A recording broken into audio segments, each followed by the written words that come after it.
Praise the Lord. I hope कि आप परमेश्वर के मधुर नाम में बहुत अच्छे होंगे।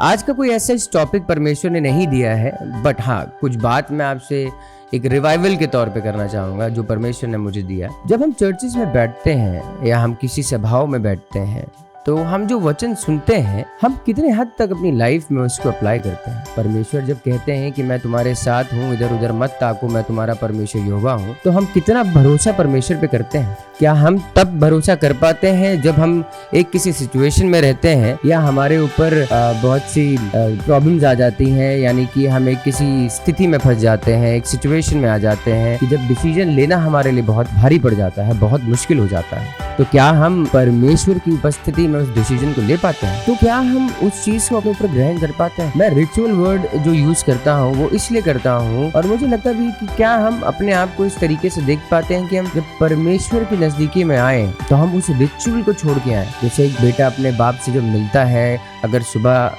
बाप उसका काम पे जा रहा है और शाम को जब घर लौटता है तो कितने प्यार से उसका बेटा अपने बाप से मिलता है, तो खुशी व्यक्त करता है कि उसने अपने बाप को मिस किया। तो क्या हम और आप ये नहीं सोच सकते कि अगर हम परमेश्वर की नजदीकी में नहीं है तो परमेश्वर चाहते हैं कि हम उनकी नजदीकी में आए? और क्या हम ये इस बात को बयां कर सकते हैं कि जब हम परमेश्वर की नजदीकी में होंगे या हम उनके गले लगेंगे तो कितने आनंदित होंगे? हमारा जीवन हम संसारिक दुनिया के लिए जी रहे हैं या हम परमेश्वर के लिए जी रहे हैं? क्या हमें ये नहीं लगता कभी कि हमारा यहाँ पे रहना एक परमेश्वर की योजना है?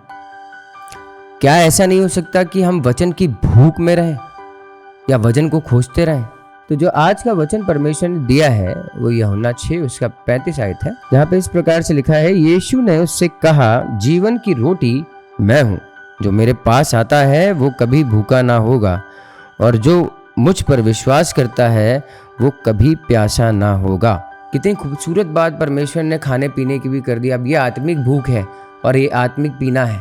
जो परमेश्वर के पास आता है वो कभी भूखा ना होगा, ना कभी प्यासा होगा। तो क्या लगता है कि अगर हम परमेश्वर की नज़दीकी में बढ़ेंगे तो जो परमेश्वर ने लिखा है अपने वचनों में वो क्या खरे नहीं उतरेंगे? हमें लगता है कि हमारी ड्यूटी बस इतनी है कि हम चर्च चले जाते हैं, वहाँ पे प्रार्थना कर लेते हैं, वचन पढ़ लेते हैं, फिर घर आ जाते हैं, फिर हम वो वचन को स्मरण नहीं करते हैं, फिर हमारा वही दिनचर्या शुरू हो जाता है दूसरे दिन से कि हम बहुत थक गए, बहुत स्ट्रेस्ड हैं, बहुत ज़्यादा आज काम पे तकलीफ़ हो गई।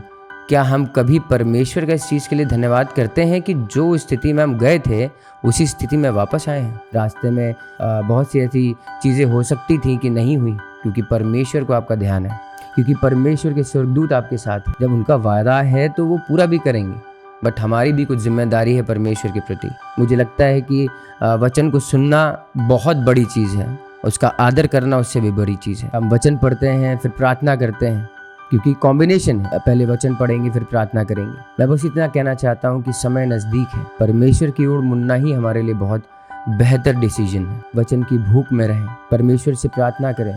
जो कुछ भी आपके पास है, थोड़ा है, ज़्यादा है, कम है, उसके लिए धन्यवाद करें।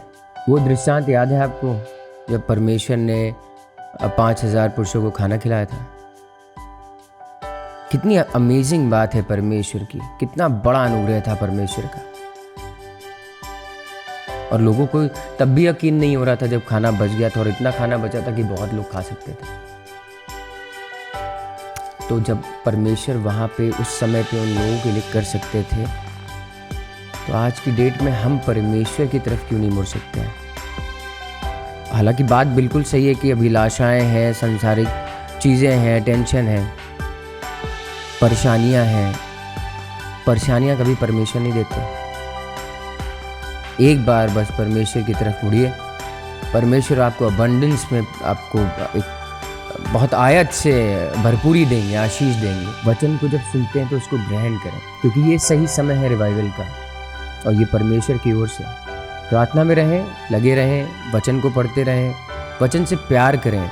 जब आप एक बार परमेश्वर के वचनों से प्यार करने लगेंगे तो आपको वचन से दूर नहीं कर सकता कोई। मेरा बस इतना से कहना है कि परमेश्वर आपको आशीष दे। God bless you.